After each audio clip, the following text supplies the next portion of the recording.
generally speaking, when a man is in touch with his identity and his purpose, regardless of what's happening around him, because he knows who he is, and what he's been created to do. Somebody could be flaunting money, material stuff, this, that. He's not fazed by it because it's like, I know who I am, I know where I'm going, and I know what I've been put on this earth for. How can a man get to that stage where he has that mindset to a point where he's not being influenced or feeling any less than depending on his environment around him? I mean, that's through a journey of personal development. Some people are more advanced in that thinking than others. Well, for most, I mean, including myself, I had to slowly get there. I made lots of mistakes. But from those mistakes, I derived lots of learning. What was instrumental for me was role models, and individual people who weren't there throughout my whole journey, but at key points in my life, saying things, introducing me to things, pro-social modeling behaviors that I actually thought, oh, yeah, I like that, I respect that. So I think in many ways it depends on the student. There's a saying that when the student is ready, the teacher will appear. And I think that's very, very true. I think when a young person identifies that they want and need a change, and this is not right, this is not something that they feel that they want to do or be, I think that's a ripe moment then for a teacher to materialize or a role model to materialize, just like magic. But it's about them embracing that, to engage with that then role model, because they will be there, because the state of thinking will be different. So when your state of thinking is different, you see things differently. Your environment shifts, and the people that you didn't look at before, you're looking at now. So it's about then engaging with that, so being motivated enough to actually make a beeline for that person, or contact that person, or to look into what that person's doing. I think that's really important, because lots of young people who are struggling identify that they're struggling, but close off rather than open out to what can be of assistance and what can help. So perception's key. Perception is key. And also just that drive, that motivation. Some have it more than others to make a change. So when we have the right people around us, we make better choices. And we're more proactive in making changes. There's like a famous quote, I'm not sure who said it, but it says, goes by, when you change the way you look at things, the things around you change. Absolutely, that's spot on. So you've worked in some intensive environments as well. So when you look back on your journey, what lessons or experiences did you encounter that really changed the way you look at things, especially in terms of like mental health within young men, or young and older men? All the environments I've worked in and working with men, I've seen how childhood experiences or trauma, childhood trauma, have affected them and have impacted greatly on their life and the situations that they find themselves in. So I think for me, that's been the biggest learning, because many people are not just bad, and we want to label them as bad, problematic, but their lives have been shaped by traumas and situations and experiences that they didn't create, but that impacted upon them at an age when they was vulnerable and powerless. And like I said to you previously, in terms of when you look at somebody's report, what you'll find is a step-by-step line or a path of where the trauma kicked in. Yeah, it could be took into care, could be, lost their mum or dad or somebody close to them, or, it could be, they get caught up in a certain situation, not of their making, and then something serious happened, but some kind of traumatic event occurred. And I think this has been the biggest learning for me. So when I say not just bad, it's that they've been handed a bad set of cards, from the beginning, and it's been difficult for them to navigate their way through. And I think that is the biggest travesty I see in terms of the work that I do. It starts from young, and we need to understand that and the impact that it has in adulthood. And what's the solution to that then? I know the solution is people like you, and hence why you're doing what you're doing, but in terms of how you help that individual or your approach towards them, what does the solution look like? That's a difficult question. What is the solution? If I had the answer, I'd be a very rich man. Yeah. I think in terms of solutions, what we're talking about is root and branch reform. So where does it start? It starts in the home. So I think the challenges for families right now in terms of financial challenges, the challenges in terms of identity, the pressures of raising children, housing, unemployment, just disaffection generally, and that can be generational too. I think this is a key area that needs to be addressed, because within this environment, you get most of the traumas. Yeah. So I think that's where a lot of the investment needs to come from. Go to, should I say. A lot of the investment needs to go to home environments and the schools. The schools that then, are tasked with educating children. So education is not just about, talk and chalk. It's about holistic learning, development, developing core principles, values, and providing pastoral care, to children in difficult family settings. But also, there's something about, how colleges and universities support young people as well. And again, it's about how investment in these areas are brought forward or not, or reduced. And in many cases it is reduced, in terms of, a therapeutic, or counselling, money for schools and etc.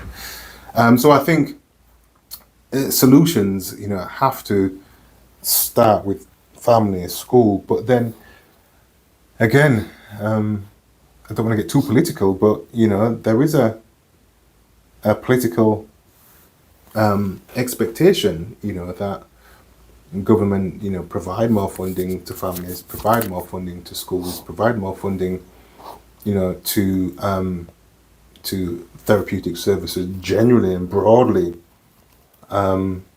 because without that, then it's difficult then to solve the problems. Because once the problem has been created, it's difficult to solve it without putting in these types of resources, because you can't take them back to before the problem started. So, and that being said, I think it's equally important for role models within society to step up. Family members, it could be community workers, it could be friends, to step in and provide young people with alternative ways of life, alternative ways of thinking and behaving, activities, creative activities, pulling them away from the mundanity of their lived experience, to where they drift then into criminal behaviour.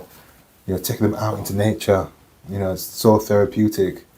You might not have the skills to be a counsellor, but you may have the skills to actually drive a car and take a young person out into the wilds, camping and trekking and all those things that are proven to be therapeutic, particularly in terms of depression. So there's so many other things that we can do. We can do today. Yeah, you could do today. With the young people that within your family, within your network, within your community. So we all have to take responsibility. We can't just expect government just to throw money, or the school to do everything that we want them to do. There is a role for everybody in this. Yeah, I agree. So accountability really amongst the whole of the society. And responsibility. Yeah. I am my brother's keeper. Yeah, true. I agree. And so looking back on your career then, what moment would you say really stood out to you which reinforced the journey that you're on and made you think, this is why I'm doing this? I think it was an experience a few years ago when I was working with a very violent, offender. And he'd been labelled a violent offender, all his life really. But he was a man who experienced significant trauma, and he was reliving that trauma in his present experience. He was triggered by everything, and couldn't see his way past that. So that was leading to violent outbursts and certain violent, offences in the community and in prison. And I was tasked with working with him, and from the beginning, I showed him compassion. I showed him a non-judgmental approach, and he really responded to that. And the sessions with him became calmer and quieter, and he was able to talk through and reflect upon his past in a way that he'd never done before. And to answer your question, towards the end of the session, he broke down in tears, and he said, "This is the first time I don't see myself as a monster." Yeah, and that was very powerful. And it just highlighted how people kind of create these images of themselves in a very negative, destructive way, and are unable to kind of find alternative versions of that, because they're not given the opportunity, they're not given the time or the care by others. And I think this is what a lot of men, people generally, but men in particular, I think are crying out for, somebody just to hear them out and listen and care and not label them. And him saying that told me that everybody has the potential to change. Everybody. A lot of people don't think that, but with the work that I've done and the work that I've seen as well, I've worked with a lot of highly skilled professionals. But the care that professionals have, I think, really shifts that change, really powerfully. So it just goes to show that, as you said, when given a chance, and not even just given a chance, when you're patient with someone and you're empathetic with someone and you genuinely want to work with them, people can change. And I've experienced that within my life, and I've seen other people around me as well, where everybody labels them. I think there's this word which is a theory called the power of association. And if you constantly associate a person with a word, i.e. monster, like you said, or clumsy or stupid, that person begins to believe it. Yes. And then as they begin to believe it, they continuously manifest that in their day-to-day life. Yes. So if you actually step back and actually say, you know what, well, maybe that person's better than that, even though they have manifested that over X amount of years of their lives, let me actually work with them to evolve and be someone different. Yes. It can change. So we all, not saying we all hold a power, but we all have an equal amount of responsibility, as you say, that has a direct impact on how someone behaves in their day-to-day life. Yeah. And the more we realise that, the more we'll take accountability and, as you say, step in as role models and actually help each other as a community instead of leaving each one to their own. That's right. Yeah. I mean, it's right, because self-fulfilling prophecy, you know, you keep telling somebody they're a monster. Yeah. Oh, you're the bad guy. Oh, you've done this. They believe it. It becomes their character. Yeah. It's their image of themselves. Yeah. Yeah. So they expect to be treated in a very hostile manner, in a very judgmental manner, and an uncaring manner. So if you're coming in and you're caring, you're not judgmental, you know, you're compassionate, and you're expressing a wanting to engage and to understand and to explore in a very genuine and authentic way, that shifts a lot of that baggage that they're carrying and a lot of those perceptions that they hold. Yeah. And as you say, and I'm sure we both agree with this, is patience is key when dealing with this, because you're breaking down a core belief system that this person has established over a period of years. So it's not going to take a day. And I find that, you know, again, you know, thinking back on my life, when I've tried to help people, it's my lack of patience that has got me to a point where I'm like, I've rubbed my hands off them, not realizing that, you know, when you are helping someone, it's not something that happens overnight. It's something that sometimes it takes years to get them to see that change. But they will ultimately see it if you keep carrying on and pursuing with them.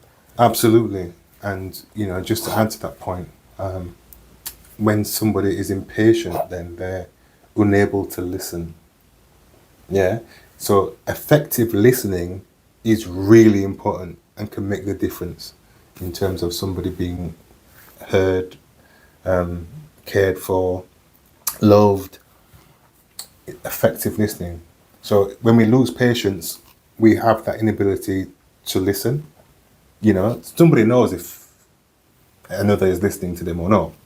We know because of the body language, because of our ability to sit back, adequate eye contact, and to express a level of comfort in the engagement. Yeah. And that's crucial. So if we're impatient, or if we just want to get this report filled, or, you know, we don't really care or not compassionate, it will express itself in our body language. And this is the thing, and you know, people in difficulty, people who are struggling, people who are going through challenging situations can see that, can sense it, and then can bring the drawbridge up then and discontinue any work with that person because of something as simple but as crucial as listening effectively. Yeah. So communication skills is key as well. Key. Yeah. Agreed.